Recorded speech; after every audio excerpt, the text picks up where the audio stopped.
diễn ra chưa đầy một năm sau chuyến thăm cấp nhà nước đến Trung Quốc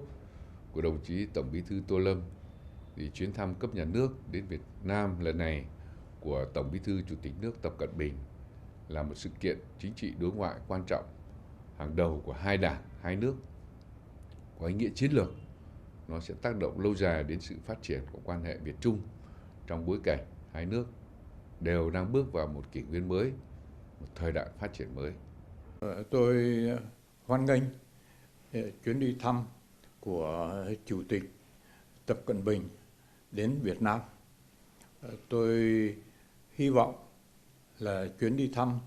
sẽ mở rộng mối quan hệ hợp tác song phương giữa Việt Nam và Trung Quốc, cả về kinh tế, về giáo dục, cũng như là mối quan hệ hợp tác giữa các tỉnh của Việt Nam và các tỉnh của Trung Quốc, và giữa người dân Việt Nam và người dân của Trung Quốc. Tôi rất mong là sau chuyến thăm này thì mối hợp tác kinh tế, xuất nhập khẩu và du lịch giữa Việt Nam và Trung Quốc sẽ tăng cường và hai bên cùng có lợi. The expected visit by President Xi on the 15th through the 17th of April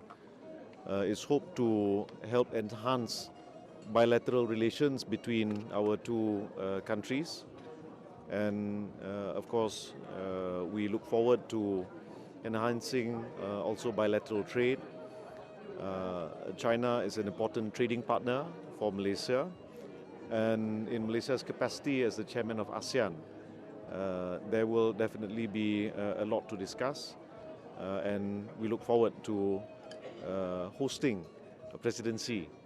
next week. I think this is one of the most important visits for Malaysia, not only to Malaysia,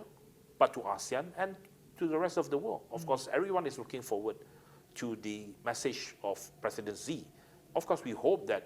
China will remain an open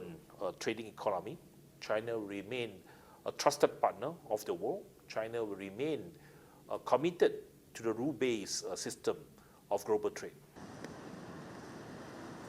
ដំណើរទស្សនកិច្ចរបស់លោក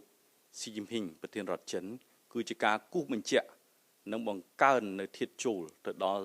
សហគមន៍អន្តរជាតិជាពិសេសគឺបណ្ដាប្រទេសនៅតំបន់អាស៊ីអាគ្នេយ៍អាស៊ានបាទនៅក្នុងក្របខ័ណ្ឌនៃកិច្ចសហប្រតិបត្តិការឈ្នះឈ្នះជាមួយនឹងចិនហើយនឹងចូលរួមជាមួយចិនពង្រឹងនិងពង្រីកថែរក្សាសុខសន្តិភាពសម្រាប់តំបន់និងការអភិវឌ្ឍសម្រាប់ពិភពលោកទាំងមូលនេះផងដែរពេលវេលានេះគឺយើងអាចថាមួយអាយុកាលរបស់កិច្ចកសាងសហគមន៍ជោគវាសនារួមនៃមនុស្សជាតិជាការបង្ហាញនៅគំនិតជាការបង្ហាញនៅប្រាជ្ញាអញ្ចឹងសង្ឃឹមថាបាទការបំពេញទស្សនកិច្ចនេះគឺនឹងអាចបង្កើននៅកិច្ចសហប្រតិបត្តិការកាន់តែច្រើននាំយកសមិទ្ធផលកាន់តែច្រើនជូនមកដល់បណ្ដាប្រទេសសកលខាងត្បូងជារួមប្រជាជនកម្ពុជាទាំងមូលក៏ដូចជាមន្ត្រីរាជការយើងខ្ញុំមានការសប្បាយចិត្តណាស់ដែលក្នុងប្រមាណថ្ងៃនេះបានឮថាឯកឧត្តមស៊ីយ៉ាងពេញប្រធានាធិបតីនៃសាធារណរដ្ឋប្រជាមានិតចិនអញ្ជើញមកធ្វើទស្សនកិច្ចផ្លូវរដ្ឋនៅប្រជាណាចក្រកម្ពុជាទស្សនកិច្ចរបស់ឯកឧត្តមស៊ីយ៉ាងពេញនៅកម្ពុជាលើកនេះ